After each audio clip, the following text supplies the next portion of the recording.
Hello students, क्या हाल है बेटे। सेल के ऑर्गेनेल्स के बारे में पढ़ रहे थे हम, तो भाई अच्छे खासे ऑर्गेनेल्स के बारे में हमने पढ़ लिया था। आज हम पढ़ेंगे वैक्यूल के बारे में और कुछ मोस्ट इंपॉर्टेंट ऑर्गेनेल्स जिसके बारे में सवाल जो है वो आपसे पूछा जाता है। ठीक है, चलिए शुरू करते हैं फिर। ओके, वैक्यूल्स सेल के अंदर स्ट्रक्चर होता है एक वैक्यूल, है ना। एनिमल और प्लांट सेल में बहुत बड़ा डिफरेंशिएटर है ये। कैसे है? प्लांट सेल के अंदर ये प्रेजेंट होता ही होता है और प्लांट सेल में बहुत बड़े साइज का होता है। यानी कि जो वैक्यूल है वो प्लांट सेल में अच्छा, देखो ये पूरा दिख रहा है आपको, this is vacuole. Plant cell तकरीबन 80 to 90% जगह जो है प्लांट सेल की सिर्फ ये वैक्यूल भाई साहब अकेले घेर लेते हैं। ठीक है, लेकिन एनिमल सेल के अंदर ये जो वैक्यूल होता है, तो देखो दो कंडीशन है, या अगर होगा तो बहुत ही छोटा छोटा होगा, माइन्यूट, ठीक है, या अगर होगा ही नहीं। दूसरी कंडीशन क्या है कि होगा ही नहीं। तो एनिमल सेल के अंदर ये हो भी सकता है और नहीं भी हो सकता। अगर है तो बहुत छोटा है, जैसे देख रहे हो इतना सा छोटा छोटा छोटा छोटा, तो इस तरह से बहुत छोटा होगा, अदरवाइज नहीं होगा। ठीक है, तो वैक्यूल की कहानी थोड़ी सी ये है। अब वैक्यूल का क्या काम है, क्या फंक्शन है, इसकी कौन सी मेम्ब्रेन है, क्या नाम है, इसके बारे में सवाल आता है। वैक्यूल से भी अच्छे खासे सवाल आते हैं। Vacuoles are membrane bound sac prominently found in plant cells, है ना। मेनली ये प्लांट सेल में पाया जाता है। In animal cell whenever they present, जब भी ये प्रेजेंट होगा तो बहुत कम नंबर में होगा और बहुत छोटा होगा, स्मॉलर इन साइज होगा। ठीक है, ये तो बताया था मैंने। Generally there are 2 or 3 permanent vacuoles in a plant cell. Plant cell में 2 या 3 तकरीबन परमानेंट वैक्यूल होते हैं प्लांट सेल के अंदर। In some large plant cell a single large vacuole, अगर कुछ जो बड़े प्लांट सेल होते हैं उनमें सिर्फ एक ही होता है बहुत बड़ा सा vacuole. Occupied the central part of the cell, कहां पे होता है? बीच में, बिल्कुल central part of the cell. देखो this is vacuole, central part of the cell. और जो न्यूक्लियस आ गया इसका कहां पे आ गया? प्लांट का पेरीफेरी की तरफ, है ना, यानी कि साइड में। It is called central vacuole. In such cells vacuole can occupy as much as 90% of total volume of the plant cell, है ना। मैंने क्या कहा था कि कुछ कुछ सेल में क्या है, प्लांट सेल में तकरीबन 80 से 90% की जगह घेर लेता है। सोचो, बाकी सारी चीजें साइड में पहुंच जाती हैं प्लांट सेल की। The vacuoles are bound by semi permeable membrane called tonoplast, and this is very very important point. जो वैक्यूल है वो बाउंड होता है टोनोप्लास्ट, यानी कि वैक्यूल की जो मेम्ब्रेन होती है, this membrane of vacuole is called tonoplast, है ना। और ये जो मेम्ब्रेन है ये भी सेमी परमिएबल मेम्ब्रेन है, यानी कि इसके अंदर चीजें एंटर करती हैं कुछ चीजें और इसके बाहर कुछ चीजें एंटर करती हैं। ठीक है, सब कुछ नहीं, कुछ जो उसे अंदर, जो भी चीज उसे अंदर अलाउ करेगा वो। ठीक है, चलो। This membrane helps in maintaining the composition of the vacuolar fluid. Vacuole के अंदर क्या भरा होता है? एक फ्लूइड लाइक स्ट्रक्चर भरा होता है, यानी कि फ्लूइड भरा होता है, that is called vacuolar fluid, या फिर हम उसे क्या कहते हैं? सेल सेप भी कहते हैं। जो वैक्यूल के अंदर फ्लूइड भरा होता है उसे हम सेल सेप भी कहते हैं, different from that of the cytosol. Cytosol है यानी कि ये जो फ्लूइड है सारा का सारा, अगर हम ऑर्गेनेल्स को हटा दें और ये जो साइटोप्लाज्म है पूरा टोटल, साइटोप्लाज्म माइनस ऑर्गेनेल्स, तो क्या रहेगा? आपको क्या बचेगा? साइटोसोल बचेगा। तो साइटोसोल तो यहां पर है, लेकिन साइटोसोल से अलग तरीके का लिक्विड वैक्यूल के अंदर प्रेजेंट होता है, that is called cell sap. Composition of cell sap differs in different types of cell. अब देखो सेल सेप के अंदर क्या क्या चीजें होती हैं मिली हुई, वो अलग अलग सेल के हिसाब से अलग अलग वेरी करती है बात। The cell sap is of central vacuole is a store house of various ions and thus hypertonic to cytosol. ठीक है, स्टोर हाउस है ये बहुत सारे आयंस का, यानी कि जो बहुत सारे आयंस प्रेजेंट होते हैं ना, सोडियम आयन, पोटेशियम आयन, ठीक है, कैल्शियम और क्लोरीन आयन वगैरह, ये सारे के सारे इसके अंदर प्रेजेंट होते हैं। ठीक है, इसीलिए ये क्या होता है? हाइपरटोनिक होता है साइटोसोल से। अब हाइपरटोनिक और हाइपोटोनिक, इसका मतलब पता है आपको?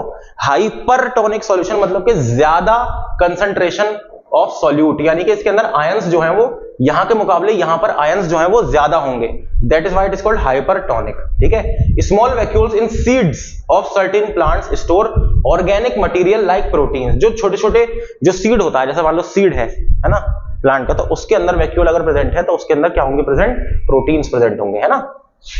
देखो ये क्या है वैक्यूल आपका?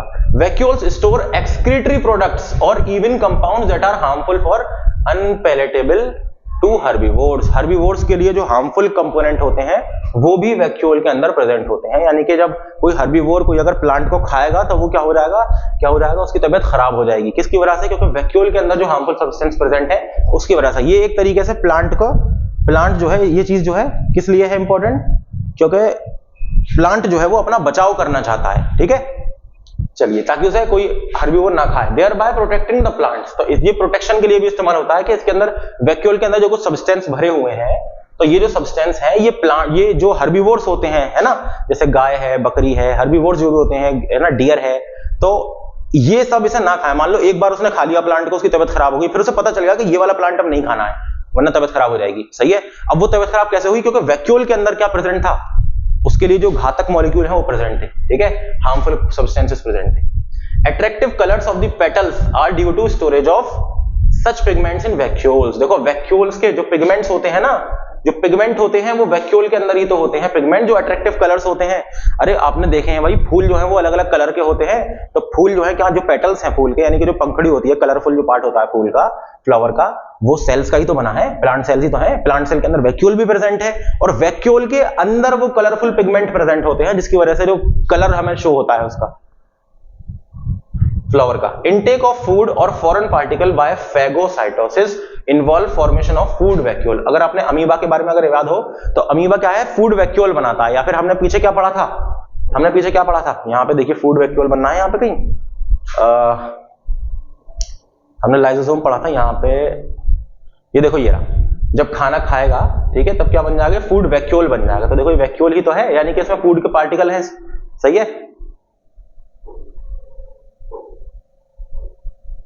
हाँ, फूड वैक्यूल का फॉर्मेशन हो जाता है जब जो कोई फॉरेन मटेरियल जो है वो प्लांट सेल के, सॉरी नॉट नॉर्मल सेल के अंदर आता है। यहाँ पे अब नॉर्मल सेल की बात हो रही है, ठीक है, यूं कह सकते हो आपके अमीबा की बात हो रही है, तो अमीबा की बॉडी में जैसे ही कोई आएगा अंदर, फूड पार्टिकल को जैसे ही वो कैप्चर करेगा अपने किसके थ्रू, सूडोपोडिया के थ्रू, जब कैप्चर करेगा तब उसके अंदर फूड वैक्यूल बन जाएगा, ठीक है। In fresh water unicellular forms like paramecium excretion and osmoregulation takes place by contractile vacuole, ठीक है। जो एक्सक्रीशन जो होगा, अब जो खाना पीना बन गया, उसका खाना जो है फूड वैक्यूल के अंदर आ गया, अब डायरेक्शन उसके अंदर होगा खाने का। अब जब डायरेक्शन हो गया, फिर उसके बाद में क्या है, जो वेस्ट निकलेगा, तो वेस्ट भी तो किसी वैक्यूल में पैक होकर निकलेगा ना, तो वो जो वैक्यूल बनेगा वो क्या है, कॉन्ट्रैक्टाइल वैक्यूल, ठीक है, या एक्सक्रीटरी प्रोडक्ट जो है उसके अंदर बाहर निकलेगा। प्लस साथ में ऑस्मो रेगुलेशन, यानी कि जो उसका टेम्परेचर वगैरह है उसको भी मेंटेन करने के लिए वो काम आता है। Vacuoles maintain turgidity of the cell. देखो अब ये इंपॉर्टेंट बात है इसमें, दिस इज इंपॉर्टेंट पॉइंट, कि प्लांट सेल में जो वैक्यूल का जो मेन काम है वो पता है क्या है, प्लांट सेल को टर्जिडिटी प्रोवाइड करना। देखो प्लांट सेल का ज्यादातर हिस्सा जो है वो इससे भरा हुआ है, तो एक ये क्या भरा हुआ है, दिस इज सेल सैप, है ना, यानी कि ये क्या है, एक लिक्विड सब्सटेंस है, सेल सैप लिक्विड है, इसके अंदर लाइसोसोम भी हो सकते हैं, ठीक है। स्टोरेज मटेरियल क्या है इसका, प्रोटीन, सेकेंडरी मेटाबोलाइट, सॉल्ट, है ना, स्टोरेज मटेरियल ये हो सकता है इसके अंदर। टोनोप्लास्ट इसकी मेम्ब्रेन है, वैक्यूल की मेम्ब्रेन का क्या नाम होता है, tonoplast. This is also very very important, मैं आपको बता चुका हूं, ये आता है, इसके बारे में पूछा जाता है कई बार, ठीक है। तो देखो ये क्या है, दिस इज सेंट्रल वैक्यूल, ये क्या है, सेंट्रल वैक्यूल है आपका, मेनली मतलब से वैक्यूल है पूरा का पूरा, सेंट्रल वैक्यूल आपका ये आ गया। चलो खैर, मैं क्या कह रहा था, मैं कह रहा था आपको कि हाँ, जो लिक्विड है आपका, है ना, यानी कि जो टर्जिडिटी प्रोवाइड करता है वैक्यूल सेल को, तो टर्जिडिटी का मतलब यह है कि जैसे आप मान लीजिए कोई गुब्बारा है ना, उसे फुलाइए, तो उसमें आप जब हवा आपने भर दी, तो आप उसे जब दबाएंगे ना, तो वो अपना शेप चेंज करता रहेगा, लेकिन फूटेगा नहीं इतनी आसानी। जब आप उसे पूरा बहुत जोर से दबाएंगे तब जाके शायद फूट आए। वो क्या करता है, हवा को इधर उधर भेजता रहता है ताकि शेप चेंज होता रहता है, लेकिन वो फटता नहीं है। सही है। तो ऐसे ही सेल को जो है वो फटने नहीं देता जब सेल पे प्रेशर पड़ता है, ठीक है। तो ये इसका काम ये होता है भाई साहब का, जो कि सेल सैप क्योंकि लिक्विड है ना, तो आप गुब्बारे में आप पानी भरो, फिर उसे दबाओ गुब्बारे को, तो पानी साइड साइड में हो जाएगा, लेकिन गुब्बारा फूटेगा थोड़ी इतनी आसानी से। अब जब आप बहुत ज्यादा दबा दोगे तब बात अलग है, ठीक है, लेकिन कोशिश करेगा वो कि ना फूटे। तो वैक्यूल का काम यही होता है, this is called turgidity to the cell, ठीक है। तो टर्जिडिटी प्रोवाइड कराता है ये सेल को, ठीक है। In addition to endomembrane system, देखो एंडोमेम्ब्रेन सिस्टम के एडिशन की अगर हम बात करें, एंडोमेम्ब्रेन सिस्टम में कौन थे, आपका न्यूक्लियस, न्यूक्लियर मेम्ब्रेन आ रही थी, न्यूक्लियस था, है ना, और आपका एंडोप्लाज्मिक रेटिकुलम था, गोल्गी बॉडी था, ये हम पढ़ चुके हैं। There are several other cell organelles bound by single layer of plasma membrane in the cell। देखो अब इसके अलावा कुछ और सेल ऑर्गेनेल्स भी प्रेजेंट होते हैं एंडोमेम्ब्रेन सिस्टम के अलावा, कुछ और सेल ऑर्गेनेल्स में छोटे छोटे से, ठीक है, जो प्लाज्मा मेम्ब्रेन से बाउंड होते हैं। क्या है, उन्हें कहते हैं micro bodies. Basically micro bodies are found in both plant and animals. क्या होती हैं माइक्रो बॉडीज, प्लांट और एनिमल दोनों में पाई जाती हैं। These are minute membrane bound sac, यानी कि बहुत पतली सी मेम्ब्रेन जो है उससे घिरे होते हैं। ये सैक लाइक स्ट्रक्चर है, थैलिया की तरह है, थैली जो होती है ना, बॉल लाइक स्ट्रक्चर, स्फीयर थैली है, लेकिन मेम्ब्रेन से घिरी हुई, ठीक है। Micro bodies contain various type of enzymes.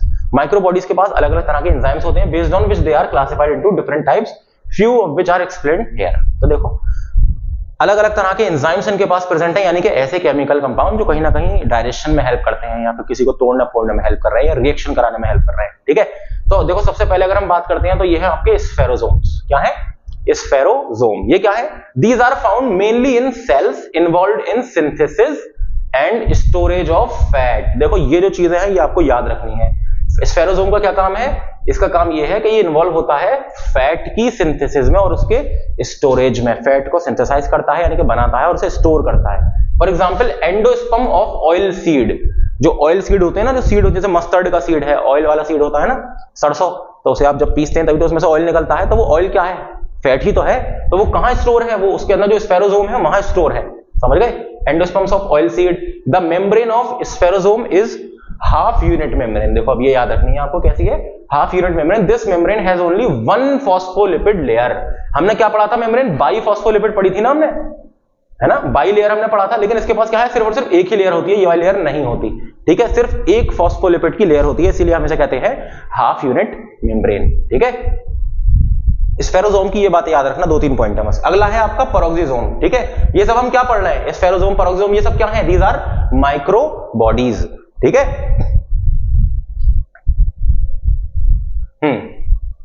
peroxisomes contain enzymes that remove hydrogen atoms from substrate and produce toxic hydrogen peroxide, यानी कि H2O2 का प्रोडक्शन करता है और कोई भी कंपाउंड है, कोई भी सबस्ट्रेट है, उसमें से हाइड्रोजन को निकाल देता है बाहर। ठीक है, हाइड्रोजन को रिमूव कर देता है। मान लो कोई कंपाउंड है, कोई भी केमिकल कंपाउंड हो सकता है, तो उसमें से हाइड्रोजन बाहर निकाल देगा और उससे उसका क्या बना देगा?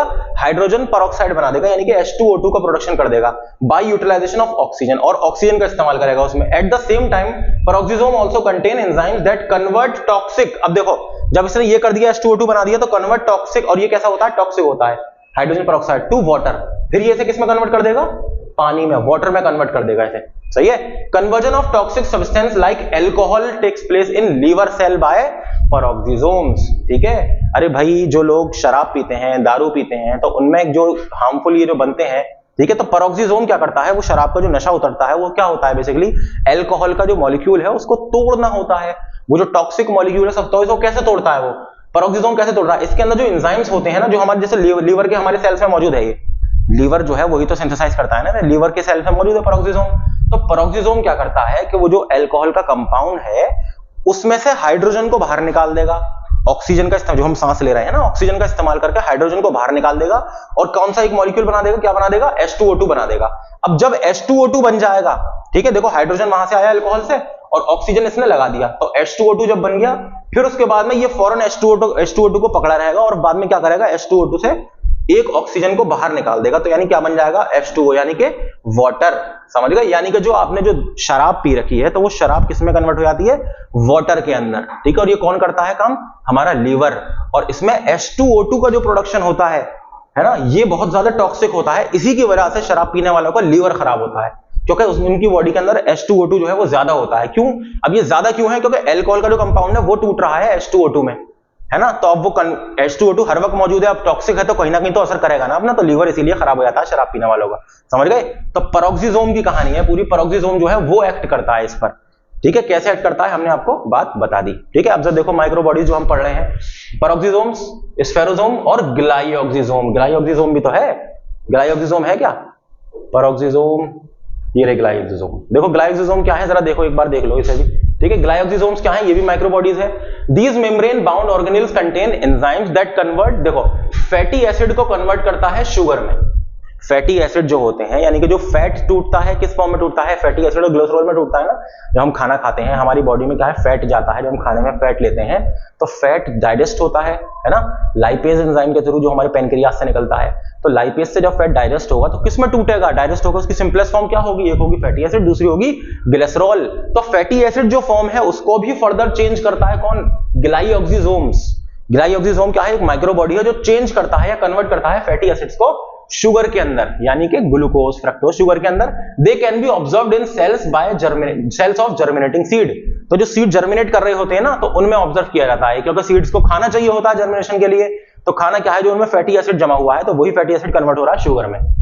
Where the cells utilize stored fat as source of sugar till the start of photosynthesizing on its own, यानी कि जब तक उनकी वो जर्मिनेट करके जब तक उनकी लीफ नहीं निकल आती, क्योंकि लीफ निकलेगी तभी तो वो खुद से खाना बना पाएंगे। अब जब तक उनके अंदर लीफ नहीं है तब तक जो उनका सीड है, सीड के अंदर कोटिलेडन है, वहीं पर तो ये होता है ग्लाइकोक्सिजोम है, और ये क्या कर रहे हैं, फैटी एसिड को शुगर में कन्वर्ट कर रहे हैं और उसे दे रहे हैं, या यूं कहो एक तरीके से उसके लिए खाना बना के दे रहे हैं कि भाई लो ये खाओ। ठीक है, चलो ये देखो, ये इसका कोर वाला पार्ट वो है पार्ट है ना, ये मैट्रिक्स कहलाती है, दिस इज मेम्ब्रेन, ये भी मेम्ब्रेन बाउंड है, समझ गए। अब जरा आ जाओ, इधर आ जाओ। ग्लाइकोसोम हमें देख लिया, देखो क्या करता है ग्लाइकोसोम, कन्वर्ट करता है फैट को कार्बोहाइड्रेट में या फिर शुगर कह लो, ठीक है, फैट को कार्बोहाइड्रेट में। और स्फेरोसोम क्या कर रहा है, synthesize and storage of lipids या फिर यूं कहो फैट्स, ठीक है, ये सिंथेसाइज और स्टोर कर रहा है, ठीक है। पेरोक्सिसोम का क्या काम है, break down of very long chain of fatty acid, fatty acid को तोड़ रहा है, involved in peroxide metabolism in animal, involved in photorespiration in plant. देखो प्लांट्स के अंदर एक प्रोसेस होता है फोटो रेस्पिरेशन, ये पेरोक्सिसोम उसमें इन्वॉल्व होता है, ठीक है, एक तो ये बात याद रखो। दूसरी बात कि एनिमल्स के अंदर पेरोक्साइड का जो मेटाबॉलिज्म है, यानी कि अल्कोहल जो है, अल्कोहल का जो अल्कोहल से क्या है, हाइड्रोजन पेरोक्साइड बनना है, फिर उसके बाद H2O बनना है, यानी कि जो अल्कोहल का मॉलिक्यूल है वो क्या हो रहा है, डिसोसिएट कर रहे हैं हम उसे, ठीक है, उसमें से हाइड्रोजन निकाल रहे हैं, हाइड्रोजन हमने उसमें से बाहर कर दिया, फिर ऑक्सीजन का इस्तेमाल करके हमने क्या बना दिया, H2O2 बना दिया, समझ गए, फिर आपका वाटर निकल, तो यानी कि अल्कोहल का जो मॉलिक्यूल है ये नॉर्मलाइज हो गया, ठीक है। तो ये भी काम कौन करता है, कहां पे होता है, पेरोक्सिसोम करता है, ठीक है। और break down of long chain of fatty acid, fatty acid की लंबी लंबी चेन्स होती है ना, तो उसको भी ब्रेक डाउन करता है, ठीक है। तो हमने देख लिया पर इनके काम क्या होते हैं, देखो सवाल डायरेक्ट यही पूछा जाता है, ये लिख देगा, बताओ कि which one of the following converts fat into carbohydrate, option में दे देगा ग्लाइकोक्सिजोम, स्फेरोसोम, पेरोक्सिसोम और नन ऑफ दीज। तो अब आपको पता है ना कि क्या कौन क्या करेगा, तो सिंपल सी बात रट लो ये बात। देखो पेरोक्सिसोम भाई साहब ये रहे आपके, देखो सेल है, एनिमल सेल है, उसमें देखो पेरोक्सिसोम ये घूम रहे, ये देखो इसका क्या है, क्रिस्टलाइन कोर होता है, कभी कभी प्रेजेंट होता है, देखो इसकी लिपिड, देखो लेयर देखिए आप, लिपिड्स की लेयर है ना ये, ठीक है। और देखो एनाटॉमी ऑफ पेरोक्सिसोम की अगर हम बात करें तो देखिए यूरेट ऑक्सीडेज क्रिस्टलाइन कोर, इसके अंदर क्या है, ये एंजाइम है, यूरेट ऑक्सीडेज इसके अंदर एंजाइम है, ठीक है, लिपिड बाइलेयर है इसकी, देखिए आप। अभी देखो अगर हम उसकी बात करें स्फेरोसोम की, एंडोप्लाज्मिक रेटिकुलम से थोड़ा सा ये बना, फैट जो है इसके अंदर आया, ठीक है, फैट स्टोर हुआ, देखो फैट स्टोर हो रहा है इसके अंदर, ये क्या है, स्फेरोसोम ही तो है, जो कहां से बना है, एंडोप्लाज्मिक रेटिकुलम से बना है बेसिकली, समझ गए। देखो ग्लाइकोसोम हमने ये पढ़ लिया स्ट्रक्चर इसके बारे में। चलो अब बात करते हैं माइटोकॉन्ड्रिया भाई साहब की, कि भैया माइटोकॉन्ड्रिया क्या बला है, कौन है ये भाई साहब, जरा इनके बारे में कहानी जानते हैं, ठीक है। चलो क्या है माइटोकॉन्ड्रिया, सुनो। Singular mitochondrion, these are important cell organelle involve in aerobic respiration, यानी कि जब हम सांस लेते हैं ऑक्सीजन की प्रेजेंस में जो रेस्पिरेशन होता है वो कहां पे होता है, माइटोकॉन्ड्रिया के अंदर। रेस्पिरेशन क्या है, वो प्रोसेस जिस प्रोसेस के थ्रू जो फूड है हमारा वो ब्रेक डाउन होता है और उसमें से एनर्जी निकलती है, ठीक है, बड़ा होगा आपने बचपन में। Mitochondria are absent in prokaryotic cells, देखो ये इंपॉर्टेंट बात है, mitochondria are not present in prokaryotic cell and RBCs, red blood cell होते हैं उनमें भी माइटोकॉन्ड्रिया नहीं होता। Their shape may be oval, spherical और स्पाइरल स्ट्रिप लाइक, है ना, ओवल होता है, स्फेरिकल और स्पाइरल हो सकता है। It is double membrane bound organelle, देखो ये इंपॉर्टेंट है कि ये डबल मेम्ब्रेनस ऑर्गेनेल है, कैसा है, डबल मेम्ब्रेनस ऑर्गेनेल है। आउटर मेम्ब्रेन जो होती है इसकी वो परमिएबल होती है कुछ वेरियस मेटाबोलाइट्स के due to presence of protein, porins और पर्सन्स पार्टिकल। आउटर मेम्ब्रेन पे कुछ प्रोटीन्स होते हैं और पोरिन होते हैं और पर्सन्स पार्टिकल होते हैं, जिसकी वजह से कुछ कंटेंट जो है वो बाहर से अंदर की तरफ आ सकता है, ठीक है। चलिए आउटर मेम्ब्रेन और इनर मेम्ब्रेन की अगर हम बात करें तो ये सिलेक्टिवली परमिएबल होती है, यानी कि इसमें जो सिलेक्ट करेगा वही चीज अंदर आएगी, अदरवाइज कुछ नहीं आएगा। ऑफ फ्यू सब्सटेंसेस ओनली, और उसमें से भी बहुत कम। Both membranes are separated by a space outer chamber, space देखो दो मेम्ब्रेन है तो मेम्ब्रेन जो है एक स्पेस से जो है अलग अलग है थोड़ी सी, that is outer chamber. Inner membrane shows several finger like और plate like fold called cristae, जो इनर मेम्ब्रेन है ना वो क्रिस्टी शो करती है, इनर मेम्ब्रेन है तो क्या शो करती है, क्रिस्टी, ठीक है। ये देखो ये रहा आपकी आउटर मेम्ब्रेन माइटोकॉन्ड्रिया की, और ये रही इसकी इनर मेम्ब्रेन। और देखो इनर मेम्ब्रेन पता है कैसी है, ये फोल्डेड मेम्ब्रेन, देखो ऐसी घूमी हुई है, फोल्ड है ना, ये देखो इस तरह से फोल्डेड नजर आ रही है आपको, तो ये जो फोल्ड हो रही है तो यही फोल्डिंग जो है this is called Christie.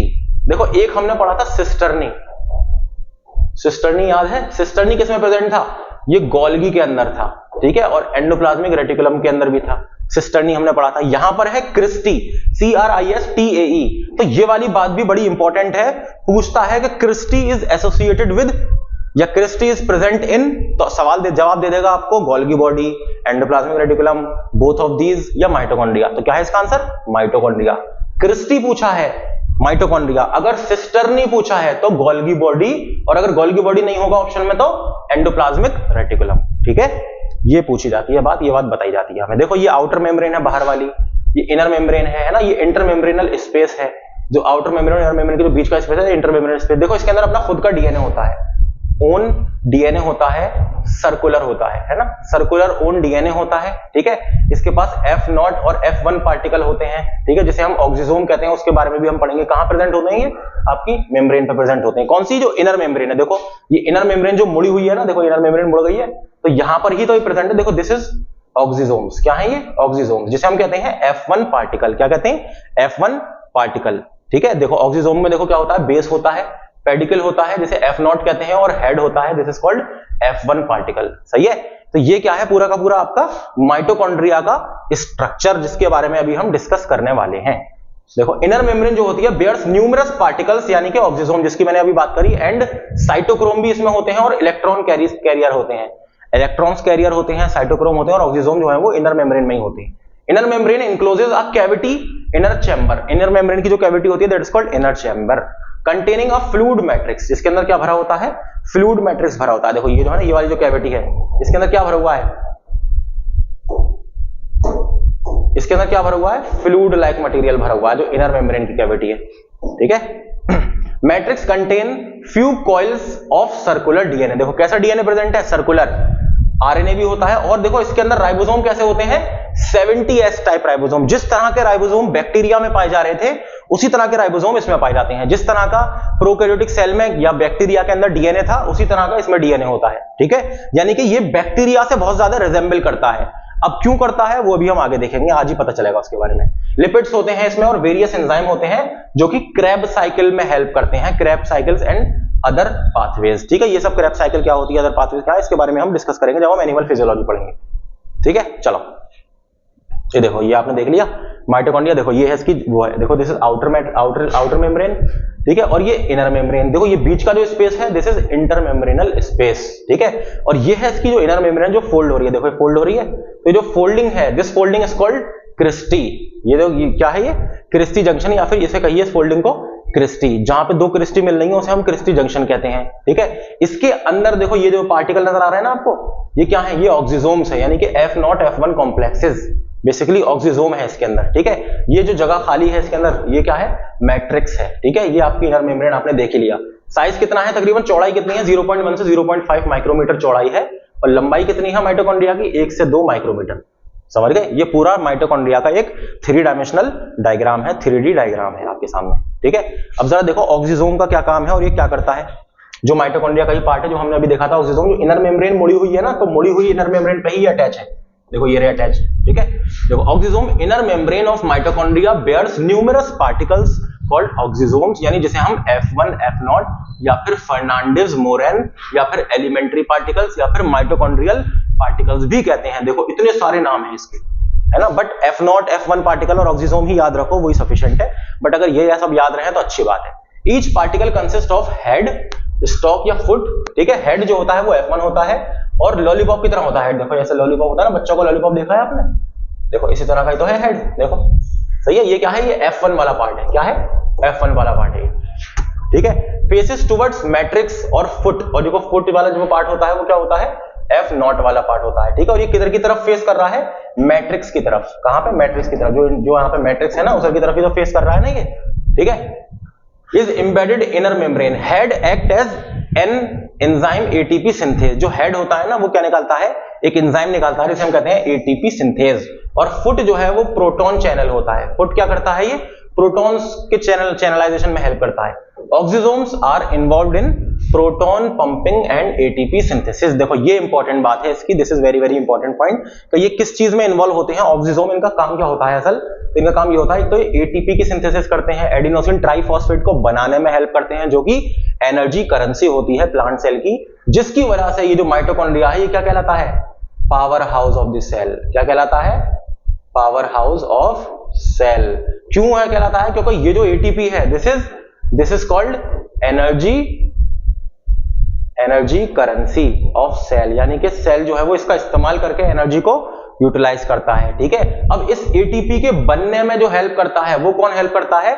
Oxysome, यानी कि F1 F0 पार्टिकल। ऑक्सीजोम कहां प्रेजेंट होते हैं? ये होते हैं इनर मेम्ब्रेन ऑफ माइटोकॉन्ड्रिया में। सही है, समझ गए वाली बात? तो ये पूरी कहानी है इसकी। ठीक है, देखो आउटर मेम्ब्रेन है, आउटर मेम्ब्रेन देखो पोरिन चैनल है, यानी पानी वानी वगैरह बाहर निकल के लिए एक्वापोरेंस वगैरह होते हैं।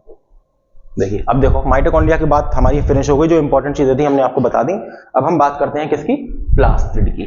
ठीक है, प्लास्टिड क्या बला है जरा देखते हैं अभी कितना है मामला हमारा। प्लास्टिड है, जरा देखिए क्या है प्लास्टिड के बारे में। मैं अब तक थोड़ा सा पानी पी लेता हूं। पढ़िए जरा इसे।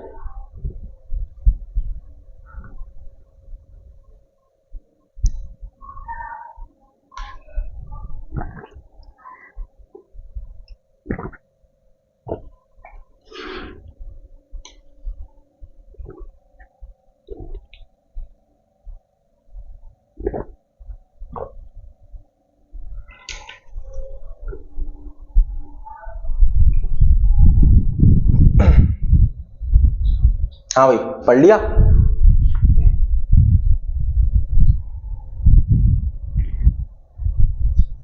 हाँ चलिए भाई, प्लास्टिड क्या है देखते हैं, क्या काम है इसका भाई साहब का।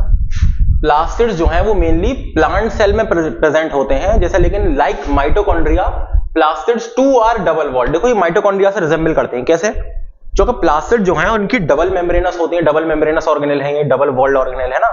इनके पास भी डीएनए है जो कि कैसा है? सर्कुलर है, प्रोकैरियोट की तरह है, यानी कि बैक्टीरिया की तरह है, यानी कि माइटोकॉन्ड्रिया की तरह है। डीएनए सर्कुलर, आरएनए है, और इनके पास भी 70S राइबोसोम्स हैं। कैसे? 70S राइबोसोम, यानी कि पुराने तरीके के राइबोसोम जो बैक्टीरिया में पाए जाते थे, जो माइटोकॉन्ड्रिया में भी प्रेजेंट हैं और जो इसमें भी हैं। ठीक है, but they are larger in size and can be observed under light microscope. आराम से नॉर्मली एक लाइट माइक्रोस्कोप में आप इसे देख सकते हैं, थोड़े से साइज में बड़े होते हैं ये। ठीक है, plastids are classified according to the pigments present in it as leucoplast. देखो प्लास्टिड जो है ना वो अलग अलग टाइप के होते हैं on the basis of their pigment present in their body. ठीक है, इनके अंदर कौन सा पिगमेंट प्रेजेंट है? पिगमेंट क्या है? एक ऐसा केमिकल फॉर्मुलेशन है, ऐसा स्ट्रक्चर है जो कि कलर देता है। क्या देता है? कलर देता है। ठीक है, और बहुत सारे और भी काम है, बट मेनली जो हमने बताया पिगमेंट, जैसे आपका ग्रीन पिगमेंट है, क्लोरोफिल ग्रीन कलर दे रहा है हमें।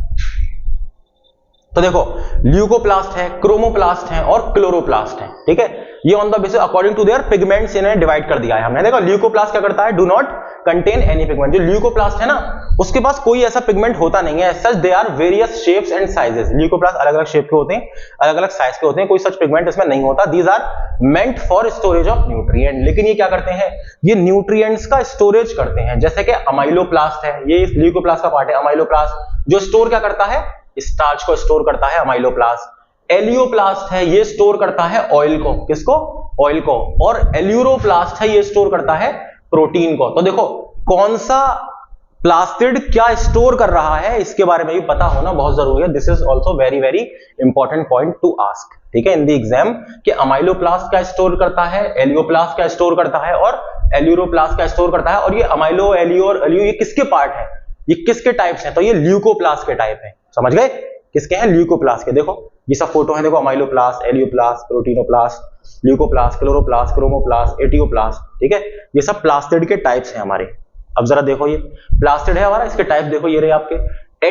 एटियोप्लास्ट ये क्या करता है? देखो crystalline prolamellar lamellar bodies precursor of chlorophyll. देखो इसके बाद यानी कि यही जो है एटियोप्लास्ट जो है ना, यही आगे चल के क्या बनाएगा? क्लोरोफिल बनाएगा। ठीक है, यानी कि क्लोरोफिल जो बनता है, जो ग्रीन पिगमेंट है, वो किसकी हेल्प से बनता है? एटियोप्लास्ट। यानी कि एटियोप्लास्ट जो है वो क्या है? प्रीकर्सर है ऑफ क्लोरोफिल का। यानी कि जो क्लोरोफिल है, जो कंपाउंड क्लोरोफिल है, उससे पहले वाला जो कंपाउंड था जो कि फिर क्लोरोफिल बना, तो वो है ये, वो इसके अंदर प्रेजेंट होता है एटियोप्लास्ट के अंदर, जो क्लोरोफिल का प्रीकर्सर होता है। ठीक है, अच्छा अब क्रोमोप्लास्ट की अगर हम बात करें, देखो क्रोमा मतलब कलर, लाइट, क्रोमो तो सिंथेसिस, पिगमेंट सिंथेसिस बना, यानी कि पिगमेंट्स बनाने के लिए अलग अलग पिगमेंट होते हैं, तो उसको बनाने के लिए और उनके स्टोरेज के लिए क्या होता है? क्रोमोप्लास्ट। ठीक है, जो पिगमेंट्स हैं उनको बनाना है और उनका स्टोर भी करके रखना है, तो क्रोमोप्लास्ट उसमें काम करता है। अब क्लोरोप्लास्ट भाई साहब क्या काम कर रहे हैं? इसमें फोटोसिंथेसिस जो होने के लिए जो पिगमेंट है, लिपिड का सिंथेसिस हो रहा है, प्लस जो फोटोसिंथेसिस के जो क्लोरोफिल प्रेजेंट है वो कहां प्रेजेंट है? इसके अंदर ही तो प्रेजेंट है क्लोरोफिल। जो आपका ग्रीन पिगमेंट है क्लोरोफिल, वो इसी के अंदर तो है, क्लोरोफिल प्रेजेंट। ठीक है, अब ये क्लोरोफिल प्रेजेंट है, किसमें हेल्प कर रहा है? फोटोसिंथेसिस में। और फोटोसिंथेसिस कहां होता है, किस जगह होता है? क्लोरोप्लास्ट के अंदर ही होता है, यहीं पर खाना बनता है प्लांट का। ठीक है, अच्छा ल्यूकोप्लास्ट है। ल्यूकोप्लास्ट क्या है? Synthesis of fatty acid and amino acids. जो फैटी एसिड्स और अमाइनो एसिड की सिंथेसिस होती है तो वो कहां होता है? ल्यूकोप्लास्ट के अंदर। ठीक है, ल्यूकोप्लास्ट हेल्प करता है उसमें। Amyloplast storage of starch and sugar, amyloplast अभी हमने पढ़ा था। एलियोप्लास्ट क्या है? Storage of lipids and oil. प्रोटीनोप्लास्ट क्या है, या फिर इसका दूसरा नाम है आपका एल्यूरोप्लास्ट, ALEURO, एल्यूरोप्लास्ट। ठीक है, क्या है? एल्यूरोप्लास्ट। तो ये क्या है? साइट ऑफ एंजाइम यानी कि प्रोटीन एक्टिविटी, यानी कि प्रोटीन स्टोरेज, प्रोटीन को स्टोर करने में हेल्प करता है। सही है, ये तो हमने पढ़ा था अभी। चलो ये देखिए, दिस इज क्लोरोप्लास्ट। आपके सामने जो ग्रीन जो पिगमेंट जिसमें प्रेजेंट होता है, जिसके अंदर फोटोसिंथेसिस होता है, दैट इज क्लोरोप्लास्ट। ये वो भाई साहब है आपके सामने, है ना, क्लोरोप्लास्ट। देखो इसका स्ट्रक्चर जो है क्लोरोप्लास्ट का क्या है? डबल मेम्ब्रेनस होता है। ठीक है, डबल मेम्ब्रेन, बाहर की मेम्ब्रेन, अंदर की मेम्ब्रेन। तो देखो जो बाहर वाली मेम्ब्रेन है that is called outer membrane, अंदर वाली इनर मेम्ब्रेन। और जो बीच का जो गैप है उसे हम क्या कहते हैं? Inter membranal space. ठीक है, एक्सटर्नल मेम्ब्रेन है और इंटरनल मेम्ब्रेन, यानी कि इनसाइड और आउटसाइड। ठीक है, अब देखो इसके अंदर जो राइबोसोम्स प्रेजेंट हैं वो कैसे हैं? 70S टाइप ऑफ राइबोसोम है। ठीक है, अब इसके अंदर क्या प्रेजेंट है? देखो थाइलाकॉइड प्रेजेंट है। देखो ये देख रहे हो आप स्ट्रक्चर, ये जो स्ट्रक्चर है इसका, ये जो सिक्के की तरह स्ट्रक्चर है ना, this structure are called thylakoid. और ये तीनों सिक्के एक के ऊपर एक चट्टान बनी हुई है, तो इस पूरे चट्टान को एक साथ हम क्या कहेंगे?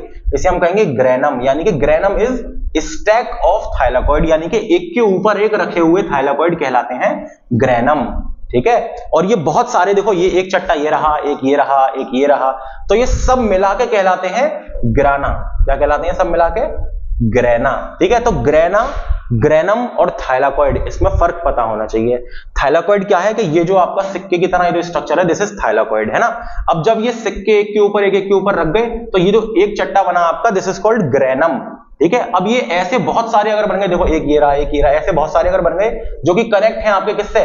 लेमेला से। देखो ये क्या है? देखो कनेक्टेड है ना एक दूसरे से, और जिससे कनेक्ट है उसे हम क्या कहते हैं? लेमेला कहते हैं। ठीक है, तो ये जो बन गई आपकी सारी, इन्हें हम कहते हैं ग्रेना। ठीक है, तो grana is plural form of stack of thylakoids, समझ गए। और सिंगुलर फॉर्म क्या है? वो तो ग्रेनम, क्या कहते हैं? ग्रेनम है। ठीक है, देखो ये जो स्पेस है, this space is called stroma. Aqueous fluid होता है, ये क्या होता है? स्ट्रोमा। ठीक है, इनर मेम्ब्रेन, आउटर मेम्ब्रेन और ये इंटरमेम्ब्रेनल स्पेस, यही सब कुछ इसके अंदर है और यही सब कुछ इसके अंदर है। ये थोड़ा कॉम्प्लेक्स डायग्राम है, ये थोड़ा सा सिंपल डायग्राम है। ठीक है, बस यही छोटी सी बातें हैं इसके अंदर। देखो ये स्ट्रोमा आ गया आपका, और इसके अंदर बहुत सारे 70S राइबोसोम भी होते हैं, बहुत कुछ इसके अंदर प्रेजेंट होता है। तो ये जो हमने स्ट्रक्चर देखा, ये क्या है? ये है क्लोरोप्लास्ट, जिसके अंदर क्या होता है? फोटोसिंथेसिस होता है। और फोटोसिंथेसिस पता है कहां होता है? फोटोसिंथेसिस होता है यहाँ थाइलाकॉइड्स के अंदर, जो इनर मेम्ब्रेन, इंटरनल मेम्ब्रेन जो होती है ना इसकी अंदर वाली, यहाँ पर, यहाँ हो रहा है आपका फोटोसिंथेसिस। देख रहे हो जहां मैं मार्क कर रहा हूं थाइलाकॉइड्स, इसके अंदर आपका फोटोसिंथेसिस चल रहा है। जो फोटोसिंथेसिस का प्रोसेस है वो कहां चल रहा है? आपका थाइलाकॉइड्स के अंदर। ठीक है, देखिए कुछ इंटरेस्टिंग देखें हम। अब देखो फोटोसिंथेसिस प्रोसेस क्या होता है, ये हम आगे फोटोसिंथेसिस में ही पढ़ेंगे, हमारा पूरा एक अलग चैप्टर है इसके बारे में, तो उसमें हम पढ़ेंगे। इसीलिए मैंने थोड़ा सा बस आपको बताकर यहाँ पे छोड़ दिया कि फोटोसिंथेसिस कहाँ होता है। और ये क्योंकि हम अभी सेल का स्ट्रक्चर पढ़ रहे हैं ना, और स्ट्रक्चर ऑर्गेनेल पढ़ रहे हैं, हम कोई प्रोसेस तो पढ़ नहीं रहे, तो इसलिए हम सेल के स्ट्रक्चर के बारे में हम ध्यान दे रहे हैं। स्ट्रक्चर के अंदर जो फंक्शन हो रहा है और वो कैसे कैसे हो रहा है उसके बारे में हम बाद में देखेंगे। देखो ल्यूमन, अच्छा ल्यूमन क्या होता है? Lumen is the inside cavity of, या फिर इनसाइड ऑफ क्या? थाइलाकॉइड। थाइलाकॉइड के अंदर जो जगह है ल्यूमन, जो जगह है उसे हम कहते हैं ल्यूमन, और इसी ल्यूमन के अंदर होता है फोटोसिंथेसिस। मैं कह रहा था ना थाइलाकॉइड के अंदर, तो थाइलाकॉइड के अंदर की जगह जो है ल्यूमन है, और ल्यूमन के अंदर ही होता है आपका फोटोसिंथेसिस। ठीक है,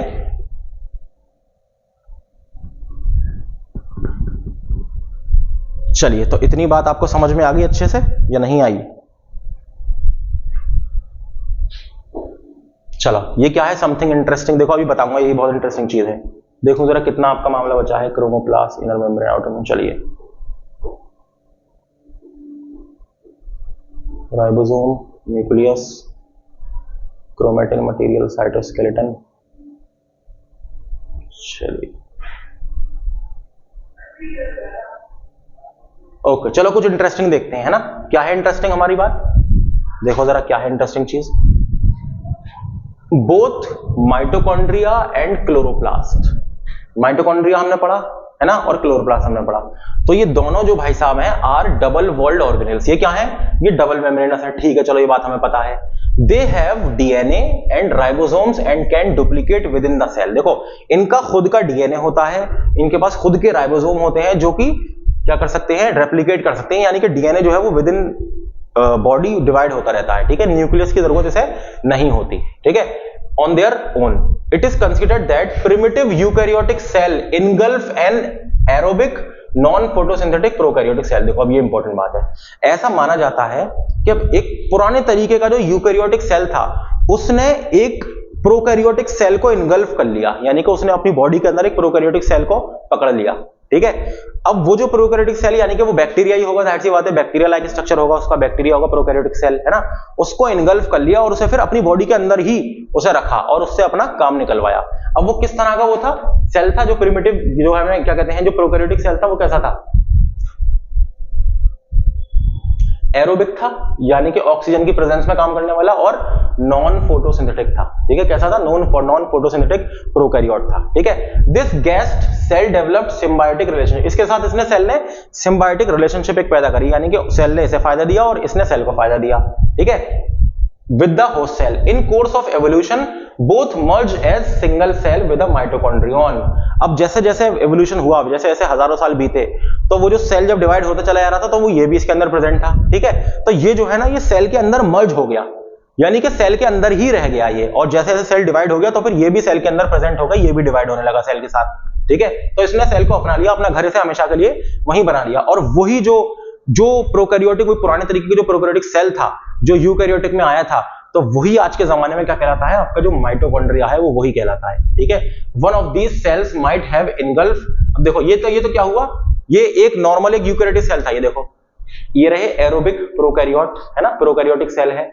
ये एंडोसिम्बायोसिस, इसे हम क्या कहते हैं? इस प्रोसेस को कहते हैं एंडोसिम्बायोसिस, यानी कि बॉडी के अंदर कोई चला गया आपकी, और वो आपको आपकी बॉडी के अंदर रहकर आपको फायदा पहुंचा रहा है और आप उसे रहने की जगह दे रहे हो, तो दैट इज एंडोसिम्बायोसिस। ठीक है, तो ये देखो पुराने तरीके का यूकैरियोटिक सेल है ना, प्रिमिटिव यूकैरियोटिक सेल। इसके अंदर एक एरोबिक प्रोकैरियोट आया जो कि कैसा था? नॉन फोटोसिंथेटिक था। कैसा था? नॉन फोटो, यानी जिसके अंदर फोटोसिंथेसिस नहीं हो रहा था, तो ये इसके अंदर आया और इसके अंदर ही रह गया सेल के अंदर। अब ये क्या करने लगा? इसको, सेल को एनर्जी देने लगा बनाकर। ठीक है, तो सेल ने इसे, जब सेल डिवाइड होता चला गया तो ये क्या बन गया? बेसिकली ये रह गया आपका सेल के अंदर ही, सेल का ऑर्गेनेल बन गया। क्या इसका ऑर्गेनेल का नाम पड़ गया? इसका नाम पड़ गया माइटोकॉन्ड्रियन। ठीक है, ये क्या है? ये माइटोकॉन्ड्रियन जो है ये किसके अंदर रह गया था? एंसेस्टरल हेटेरोट्रॉफिक यूकैरियोट, यानी कि जो पुराने तरीके का जो यूकैरियोटिक सेल था ये उसके अंदर ही रह गया, और आज के जमाने में जो हमें मिलता है माइटोकॉन्ड्रिया वो यही तो होता है भाई साहब। ठीक है, या यूं कहोगे ये जो, और प्लस माइटोकॉन्ड्रिया के अंदर जो सर्कुलर डीएनए है उसका 70s राइबोसोम है जो कि प्रोकैरियोट से मिलता है, तो ये बात इसकी क्या है? अलामत है, ये इसकी क्या कहते हैं, एक तरीके से प्रूफ है कि ये वाली जो थ्योरी है ये सच थ्योरी है, ऐसा ही हुआ होगा। ठीक है, और ऐसा अभी रिसेंटली एक पता चला है सेल के अंदर, जैसे यहां पर क्या है, एंडोसिम्बायोसिस के थ्रू ही सेल के अंदर एक नाइट्रोसोम नाम का भी एक सेल ऑर्गेनेल नया डेवलप हुआ है एक एल्गी के अंदर। यानी एल्गी के अंदर, एल्गी क्या है? एक प्लांट लाइक स्ट्रक्चर ही तो है, प्लांट का सेल ही तो है काइंड ऑफ। ठीक है, तो एल्गी काइंड ऑफ प्लांट का सेल का, मैंने 100% नहीं कहा।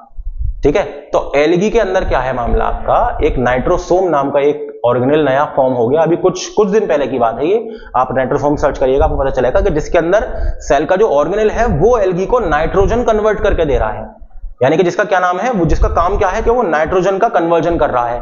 पहले क्या होता था कि बाहर से नाइट्रोजन लेते था एल्गी, है ना, दूसरे बाहर से राइजोबियम वगैरह, है ना, बैक्टीरिया आपने सुना होगा। ठीक है, वो करते थे अपना काम नाइट्रोजन कन्वर्ट, लेकिन अब क्या है, सेल की बॉडी के अंदर ही नाइट्रोजन जो है वो एसिमिलेट हो रही है, कन्वर्ट हो रही है। ठीक है, तो वो अब नया एक ऑर्गेनेल अभी सामने आया है। खैर ये कहानी बात की है। देखो अब देखो प्लास्टिड कैसे बना उसकी कहानी देखो, इसी तरह से एंडोसिम्बायोसिस हुआ। ठीक है, अब लेकिन अब क्या हुआ, नॉन फोटोसिंथेटिक की तरफ फोटोसिंथेटिक प्रोकैरियोट आ गया, यानी फोटोसिंथेसिस करने वाला प्रोकैरियोट आ गया। तो वो जब इसके अंदर गया सेल के अंदर एंडोसिम्बायोसिस के थ्रू, देखो माइटोकॉन्ड्रिया तो था ही यहां पे प्रेजेंट ऑलरेडी, जब ये भी चला गया इसके अंदर तो ये भी इसी के अंदर रह गया, तो ये क्या बन गया? एंसेस्टरल ऑटोट्रॉफिक फोटोसिंथेटिक यूकैरियोट। ठीक है, यानी कि ऐसा यूकैरियोटिक सेल जो कि फोटोसिंथेसिस कर सकता है, और फिर यही आगे चल के प्लांट सेल में तब्दील हो गए, प्लांट सेल है ना, और क्या कहते हैं एल्गी जो भी फोटोसिंथेसिस कर सकते हैं, और ये आगे चल के एनिमल सेल में तब्दील हो गया। समझ गए? तो यही तो है हमारी बात, photosynthetic prokaryote and evolved in photosynthetic eukaryotic cell, this is called endosymbiont theory. जो हमने पढ़ा ना अभी, ये जो थ्योरी है, इस थ्योरी का क्या नाम है? एंडोसिम्बायोन्ट थ्योरी। तो एंडोसिम्बायोसिस के थ्रू हमें दो सेल ऑर्गेनेल मिले, एक है माइटोकॉन्ड्रिया जो कि पुराने तरीके का एक aerobic non photosynthetic prokaryotic cell था, जो कि यूकैरियोटिक पुराने तरीके के यूकैरियोटिक सेल में, प्रिमिटिव यूकैरियोटिक सेल के अंदर जाकर चला गया और वहीं के वहीं रह गया। तो एवोल्यूशन के साथ वो भी डिवाइड होता चला गया और आज तक वो प्रेजेंट है। ठीक है, और दोनों एक दूसरे से अपना काम सही से कर रहे हैं, मर्ज हो गया उसके साथ। अब दूसरी कंडीशन में क्या हुआ था कि एक फोटोसिंथेटिक प्रोकैरियोट जो है वो उसी सेल के अंदर जो है वो चला गया था। अब वो आज के जमाने में क्या कहलाता है? वो कहलाता है क्लोरोप्लास्ट। अब ये हमें पता कैसे चला, इस एंडोसिम्बायोटिक थ्योरी तक हम कैसे पहुंचे? क्योंकि एक तो देखो कोएग्जिस्टेंस कर रहे हैं ये सेल के अंदर, यानी कि सेल जो है, एक जो सेल है प्रोकैरियोट, वो एक यूकैरियोटिक सेल के अंदर है। एक सेल है दैट इज प्रोकैरियोटिक सेल, वो यूकैरियोटिक सेल के अंदर है। तो एक कोएग्जिस्टेंस है दोनों की एक साथ, जो हम आज के जमाने में हमें नजर आती है जब हम माइक्रोस्कोप में देखते हैं। ठीक है, क्योंकि दोनों एक दूसरे को फायदा दे रहे हैं। आज भी माइटोकॉन्ड्रिया उसके अंदर प्रेजेंट है, रहने की जगह है उसके पास, और माइटोकॉन्ड्रिया से एनर्जी बन रही है। प्लस जो क्लोरोप्लास्ट है वो क्या कर रहा है? वो फोटोसिंथेसिस में हेल्प करा रहा है, फोटोसिंथेसिस कर रहा है, यानी कि खाना बना के दे रहा है प्लांट को। तो देखो कितनी बढ़िया बात है, सही है? तो है ना इंटरेस्टिंग बात ये सबसे। चलो खैर, अब ये यहाँ पे क्यों मैंने लिखी? क्योंकि हम ऑलरेडी माइटोकॉन्ड्रिया और क्लोरोप्लास्ट के बारे में ही पढ़ रहे हैं।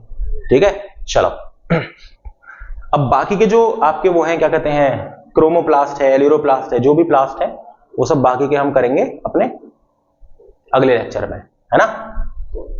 चलिए यहां तक अभी बात रखते हैं, यही इस बात को भी हम यहीं पर फिनिश करते हैं, बाकी हम अगले लेक्चर में अपना मामला इस चैप्टर को पूरा कंप्लीट करेंगे। ठीक है, चलिए, thank you very much, take care.